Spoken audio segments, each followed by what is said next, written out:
Hi everyone, this is Ouma Fab and you are watching Play On, life lessons from the field made just for you by BrightRock, the company that loves change just as much as they love rugby. As you can see, Cape Town has a lot of weather.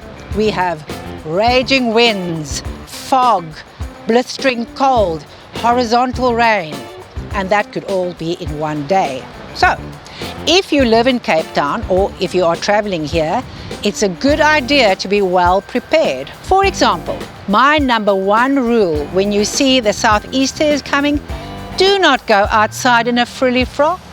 Yeah, I really learned my lesson that day. I'm here at the HBC, you see I'm talking in code letters now, to learn a little bit more about rugby. On my mission to change from a no-nix to a know-it-all, I have a meeting with a well-informed Labeeb Levy, whose official title is Skills Coach and Performance Analyst for the DHL Stormers.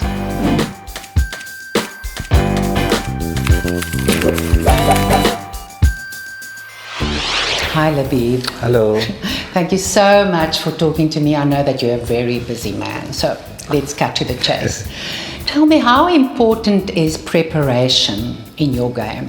Preparation, I always say it's like you make a pot of food. Okay, it's a vital ingredient in order to get a successful pot of food. If I use a context like a pot of biryani, you need rice, you need lentils, you need some water, you need spices, but I think preparation is probably the saffron, which is a key ingredient in making a good pot of food. So it's vital. Fantastic. I'm already getting a bit hungry. So tell me, do you have a special motto or a slogan when you talk to the players about preparation, or will you be giving away secrets here?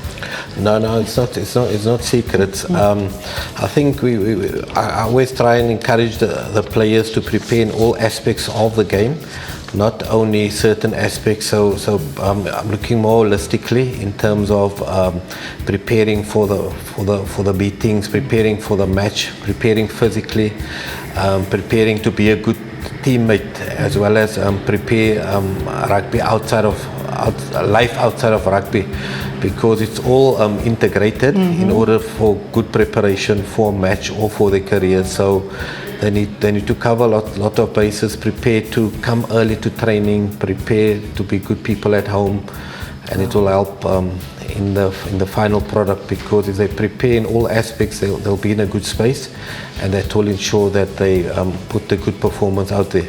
Wow, yeah, so that makes a lot of sense. Hey, it's not just about playing rugby, it's like a whole philosophy around your life.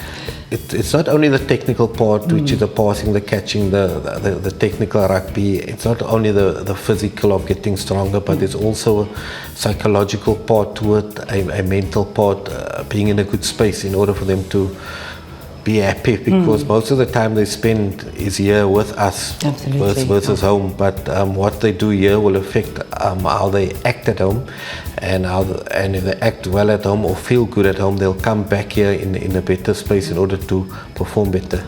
Okay, I think I want to come and work for you. You're welcome. Anytime. So tell me, do you map out a specific strategy for each and every game, or is there like a single strategy that you use for all the games?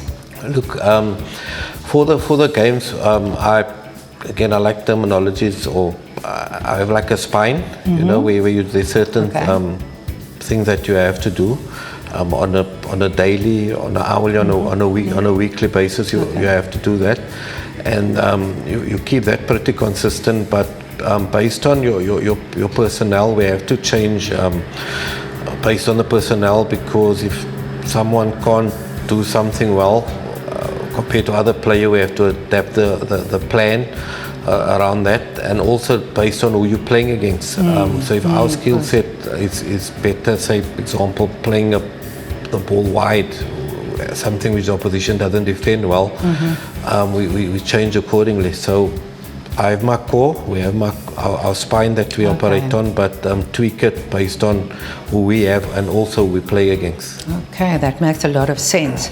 Now, rugby is such a fast-changing and an unpredictable game. I mean, when that ball just bounces all over the show, you know, so you really have to be able to adapt to that. So what is your philosophy about keeping up with sudden changes, not just on the field, but also in your personal life?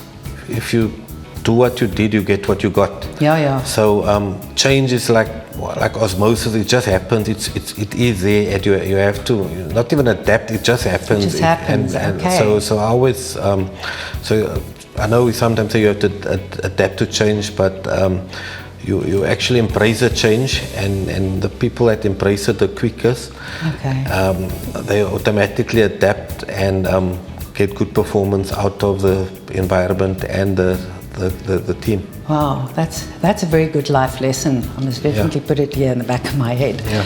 So tell me, and what methods and tools do you use to assess the performance of the players? In the old days, the coach would just look at the players or watch the game and look at training and make assessments based on gut.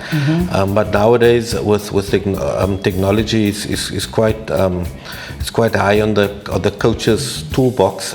So there's a lot of video analysis that's being done. There's technology like physical technology, like GPS monitoring how much output the players have, how many meters is covered per Is minute. that what that little thing in the back is? I always wondered what's hy hobbeltjie daar. Yeah. Okay, that's literally, so it's measuring them. Yeah, how much kilometers they cover on training and the output. So that's one way of doing it. But there's also technology like video analysis, which is a big part. How many tackles a player made, how many passes he's made, how many rucks he's cleaned, etc., etc. So finally, Labeeb, what is the greatest life lesson that you've learned from coaching, analysing, playing rugby? There's been a few, but I think a big one is that you need to understand who you're dealing with. You need to understand what makes a player tick, and you need to find ways to want to make the player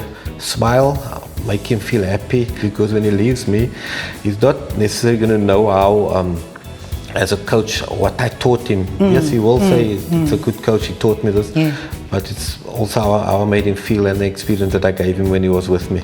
Wow, thank you so much for sharing your knowledge about strategy and how to get the best out of players. It's really been a privilege. Thank you so much for watching, rugby fans.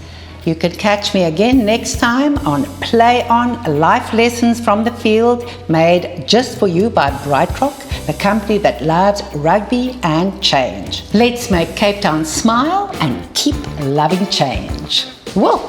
And always be prepared. Bye.